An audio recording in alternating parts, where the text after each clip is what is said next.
Welcome back to this channel for practice problems for actuarial exams. My name is Krzysztof Ostaszewski. You can find information about me at smarturl.it/Jedi. My advice on how to pass actuarial exams is at smarturl.it/pass. This video channel is at smarturl.it/pass actuarial exams. Here you have information about online seminars and study manuals for exams P, FM, IFM, and LTAM that I offer. I direct the actuarial program at Illinois State University. You can find information about it at smarturl.it/actuary. If you would like to offer a tax-deductible donation to support our students, please go to smarturl.it/help-ISU-actuary. This is problem number 4 from the last exam, LTAM, spring 2019, written answer section. Pat and Robin, each age 40, buy a fully discrete last survivor insurance with a sum insured of $100,000. You are given the premiums are payable while at least one life is alive for a maximum of 20 years. Mortality of each follows the standard ultimate life table. Interest rate is 5%, which is the interest rate in the standard ultimate life table. With independent future lifetimes, A:40:40 angle 20 is 12.9028. Part A. Show that the annual net premium, assuming that the future lifetimes are independent, is 620 to the nearest 10. You should calculate the value to the nearest 1. Part B. State 2 reasons why couples may have dependent future lifetimes.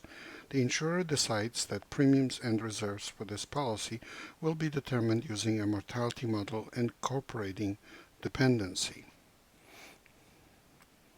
You are given the following information about this model. The future lifetimes for the first 20 years are not independent. If both lives survive 20 years, it is assumed that the future lifetimes from that time will be independent and will follow the standard ultimate life table. The mortality of each Pat and Robin individually follows the standard ultimate life table, whether the other is alive or dead. A:40:40 10 is 8.0703. A:40:40 angle 20 is 12.9254. 20E:40:40 is 0.35912. 10E:50:50 is 0.59290. A:50:50 with a bar above the 2, which corresponds to the life insurance paying upon the second death, is 0.13441. 10P:40:40 is 0.9866. 10P:40:40 with a bar above the 2, corresponding to probability of survival of last survivor status, is 0.9980. Use the dependent mortality model for the rest of this question. Part C. Show that A:40:40 is 0.158 to the nearest 0.0001. You should calculate the value to the nearest 0.0001. Part 2. Show that 10E:40:40 is 0.606 to the nearest 0.01. You should calculate the value to the nearest 0.0001. Part 3. Show that A:50:50 angle 10 is 8.09 to the nearest 0.01. You should calculate the value to the nearest 0.0001. Part D. Show that the annual net premium is 645 to the nearest 5. You should calculate the value to the nearest 0.1. Part E. Let KL denote the net future loss random variable at time k for the insurance. Calculate E10 expected value of 10L given that only Pat is alive at time 10. Part 2. Calculate expected value of 10L given that both Pat and Robin are alive at time 10. Part 3. Calculate 10E expected value of 10L given that at least one of Pat and Robin is alive at time 10. Part F. Because the insurer is not informed of the first death for these policies, the actuary decides that they should hold the same reserve for all policies in force. Explain which, if any, of the reserves in Part E would be suitable value for the time 10 reserve for each in-force policy. And here's the solution. For Part A, let us write P for the annual net premium sought. Using the equivalence principle, we write 100,000 times A colon 40 colon 40 with a bar above it, so corresponding to insurance payable upon the second death. That's equal to P A double dot 40 colon 40 angle angle 20 with a bar above 40 colon 40, corresponding to the way the premium is paid. And we calculate based on Pustek's and standard ultimate life table A 40 colon 40 with a bar above it is equal to A40 plus A40 minus A40 colon 40 based on Pustek's. We plug in the values from the table and get approximately, exactly 0.08157. And for A double dot 40 colon 40 colon angle 20 with a bar above 40 colon 40, and that's 2. It's A double dot 40 colon angle 20 plus A double dot 40 colon angle 20.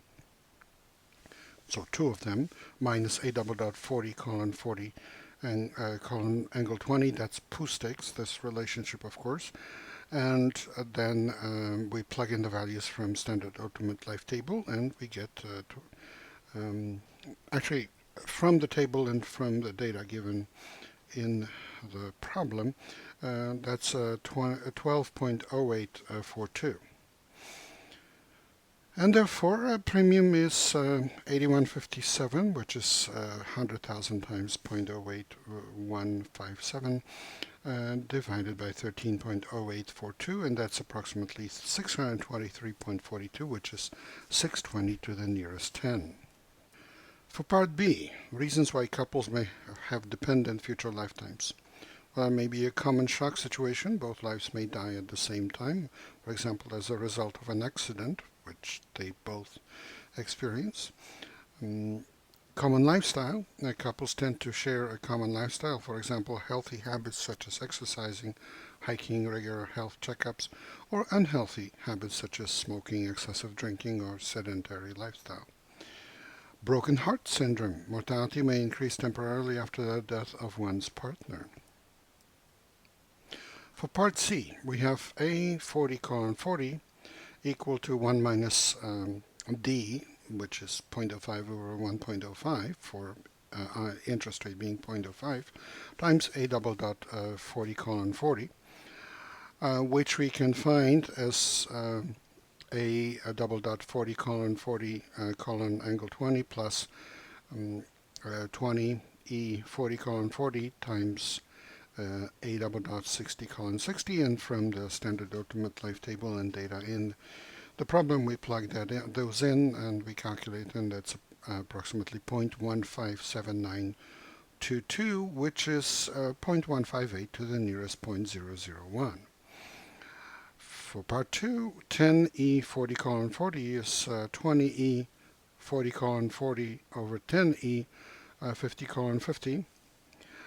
And based on standard ultimate life table, and that's 0.35912 divided by 0.59290, and that's approximately 0.605701, and that's 0.606 to the nearest 0.01, actually to the nearest 0.001.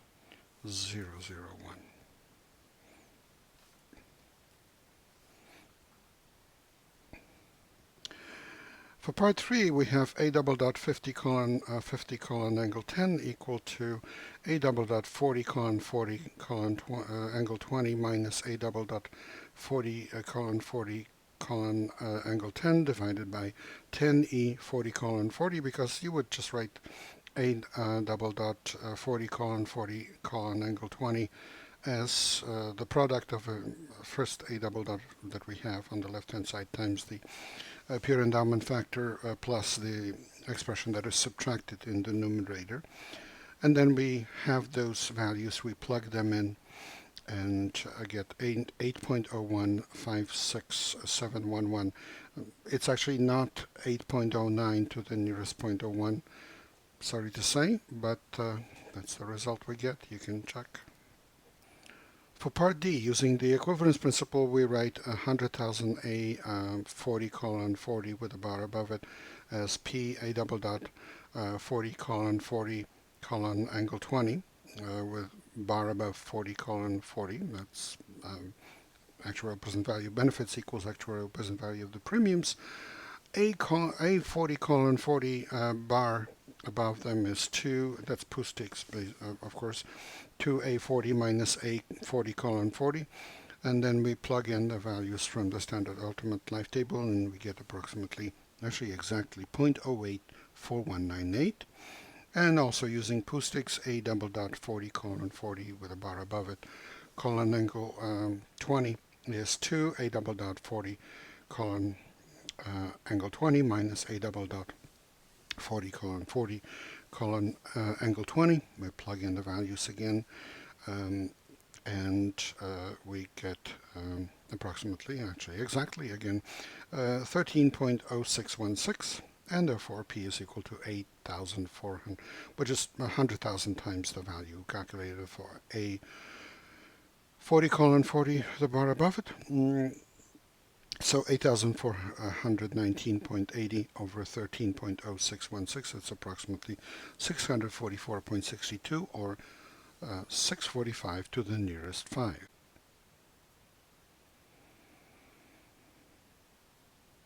For part E, part 1, we have the expected value of 10L given that only Pat is alive as 100,000 A50 minus PA double dot 50 colon angle 10, and from standard ultimate life table we get the actuarial present values of big A and A double dot, plug them in and get the answer of approximately 13,738.59. For part 2, in this case, the expected value of 10L given that both are alive is 100,000 A 50 colon 50 with a bar above it minus PA double dot 50 colon 50 with a bar above it, a colon angle 10 as 100,000 times A 50 colon 50 with a bar above it minus using Pustik's P time A double dot 50 colon angle 10 minus A double dot 50 colon 50 colon angle 10. Again, this is from Pustik's because the sum of the last survivor status and joint life status is the sum of the two individual lives. That's Pustik's exactly. And now the first value of the life insurance, actually the A50 colon 50 with a bar above it is given in the problem as 0.13441, so this is 13,441 minus 644.62, the premium we calculated. And the value of a double dot 50 colon angle 10 is from the standard ultimate life table, while the second value is calculated in part C, part 3, so that we get 8,223.25. For part 3, we have the expected value of 10L given that at least one is alive, as the expected value of 10L given that at least one is alive times probability that exactly one is alive plus probability that of 10L given that both are alive times probability that both are alive, because at least one alive amounts to either both alive or exactly one is alive. Divided by probability of the sum of the two probabilities of exactly one alive plus probability of both alive. And probability of exactly one alive is 10p colon 40 colon 40 with a bar above it minus 10p 40 colon 40, and those are given in the problem, so we subtract them, and that's 0.0114. Therefore, the expected value of 10L given that at least one is alive is 13,738.59 times 0.0114 plus 8,223.25 times 0.9866 divided by 0.9980, and that's approximately 8,286.25. Let me just note that, of course, this sum of these two probabilities and the denominator is exactly this probability that we're using here, because it's the probability of the last survivor status still surviving, and that's probability that exactly one is alive or both are alive. For part F, with the reserve being calculated as the expected present value of future benefits less future premiums, the reserve calculated in part E, part 3, that is given at least one alive, is the most suitable value if the insurance company has no knowledge of the number of survivors. For a large portfolio, the total reserve is expected to be sufficient if calculated this way. The reserve calculated in E Part 1 is too conservative. For most policies, both insureds would still be alive at time 10, resulting in lower expected present value of benefits and larger expected present value of premiums than the values used to calculate the reserve in Part E Part 1. The reserve calculated in Part E Part 2 is insufficient. For some policies, only one insured would still be alive at time 10. And assuming that both are alive to calculate the reserve would underestimate the funds required at time 10, and that would be problematic. Please remember, this is copyrighted material. The problem itself belongs to the Society of Actuaries. The solution is mine. Good luck in your studies and good luck on the test.